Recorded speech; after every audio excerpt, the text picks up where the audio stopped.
Well, just a moment. Let's take a look at that portion of the 1999 Constitution, so that as amended, yeah. So that we put a perspective to our discussion. Then we can take it further.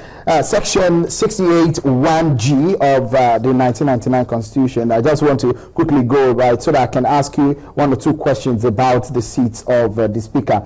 It says that 168(1) says a member of the Senate or of the House of Representatives shall vacate a seat in the House of which is a member if, and I go to the subsection 1G, being a person whose election to the House was sponsored by a political party, it becomes a member of another political party before the expiration of the period for which that House was elected, provided that the membership of the latter political party is not as a result of a division in the political party of which he was previously a member, or of a merger or two or more political parties or factions by one of which he was previously sponsored. My question is, it's stated clearly that if there is a division in the party, of course he said that because of the happenings in his party, in his state, that is the reason why he's moving. And it's obvious that there is a division in his party. Let me say that, yes, in the state of Sokoto, yes, but not at the national level. But he's representing from Sokoto State. He's from Sokoto. Tambuwal is the Speaker of the Federal Republic of Nigeria, no Speaker of Sokoto State House of Assembly. All the representatives there represent the entire country. So if you, as a sitting Speaker, should move from our party to another party, what is honorable for him to do is to resign. And I want to say this: we cannot go to the past and use that as a yardstick to determine our future. We must do that which is right. We must do that which is progressive as a people. And it is not calling names or blame games.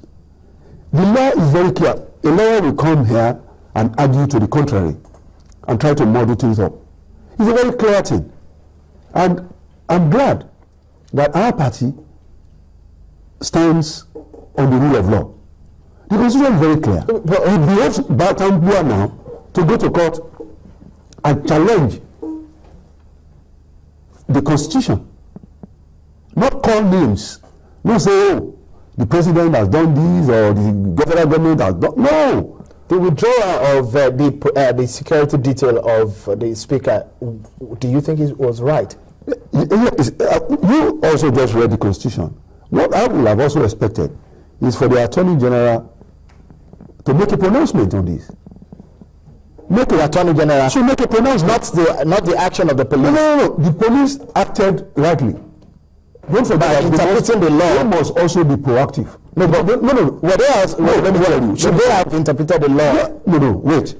If you are arrested by the police for a crime, you are not guilty until proven by the court of law. So the police cannot say you have violated the law and they will wait for the court to make pronouncement before you are arrested. But in this case, so what they do, in this case, the House elected him. Not only the PDP elected him, but the whole House, which absolutely the other parties, on the platform, four or two parties elected him on the platform. He becomes the Speaker, not the Speaker of the PDP, but a Speaker of the Federal Republic of Nigeria. You see, the norm, usually, when we were in the Senate, is that each party will meet as a caucus and decide on who your principal officers will be.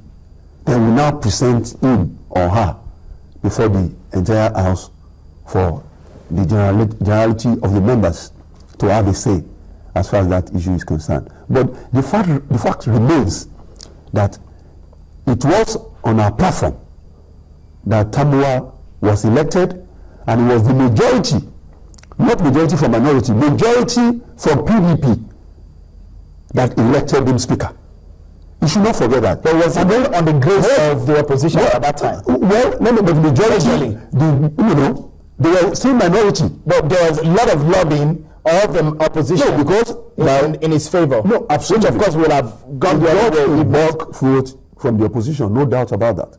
But the fact remains that it was the majority of our people in the House that gave him the speakership, not the minority votes. And now, let me tell you what he's doing. What he will be doing. He will be pushing friends against each other. He will be reducing that institution because of the attendant crisis as a result of his action. Why, as a speaker, would you want to put the institution that you have served through that? It's not worth it.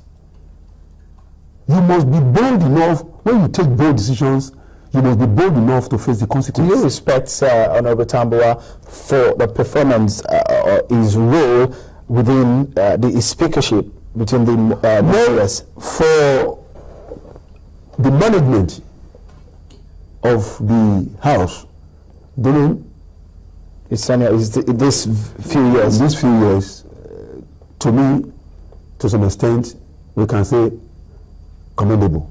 And you don't think that it's a minus for the party losing that quality of person? No, wait. We have quality men and women who can stand in any time, any day, to fill the vacuum it's going to create. So don't make it sound as if it's indispensable. No, it's not. Really? Oh, it's not. What I'm saying is that with his experience, to a reasonable extent, yeah, he kept the house together.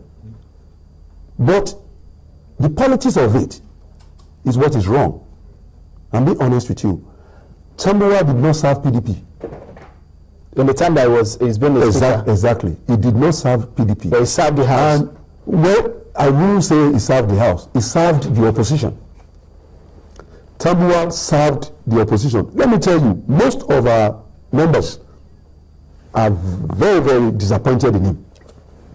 But for the love of the House, why are they disappointed? For the love of the House, they kept quiet because he didn't serve the interest of the party. Should he be serving the interest of the party or the interest of the opposition? You went around campaigning on a platform and on a manifesto with a manifesto. Don't forget, it was not elected in an independent election. It was elected on the platform of PDP. And we have a manifesto as a party.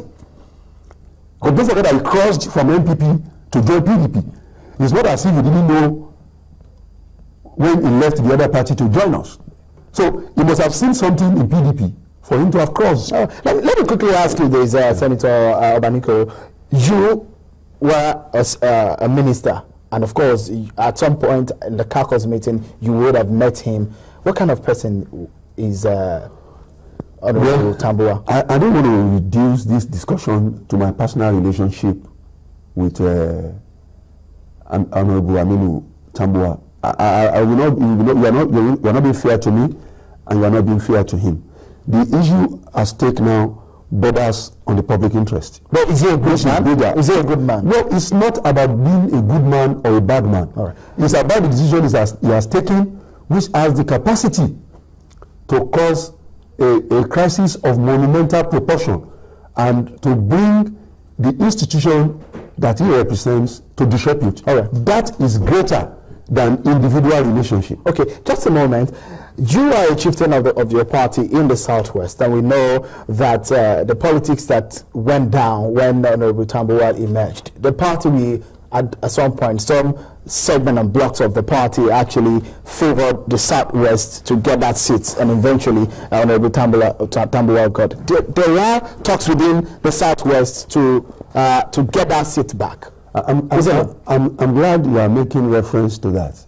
You see, the way Tambuwal emerged as speaker, to me, I could characterize that as betrayal of our zone by some elements in the opposition. Because originally it was meant to come to Southwest. And for personal reasons, not for the Southwest reasons. Because if they were in the House to serve the interest of Southwest, they would have ensured that the position zoned to us is not given away like a pack of cards. They gave it away to serve personal interest. And I'm happy that the whole world can see through that now. And people can see those who are actually paying lip service to Southwest as their home, and those who are actually truly working for the good of Southwest. Let me tell you, this position of speakership is very powerful. And as a speaker, you have the right to set agenda. You have the power to ensure that certain programs are inserted into the budget of the country to help your constituency. All that's supposed to have come to the Southwest went to the Northwest. So is your party planning to get someone from the Southwest now? Well, I cannot speak for the party. I can only speak for myself. But I think it's sensible that now that he has, as far as I'm concerned, he has vacated, and vacated the PDP, the position of speakership. He has now announced that. Well, for me, I am assuming that he has vacated. I'm concluding, not even assuming. I'm concluding that he has vacated the position of speakership, and the rightful thing to do is to ensure that the Southwest is brought back into the mainstream of Nigerian politics. Nigeria used to stand on a tripod, and we are missing now as far as that is concerned. And when you look at the chart of hierarchy in this country today, you will see that the Southwest is conspicuously missing. All right, let me quickly ask you.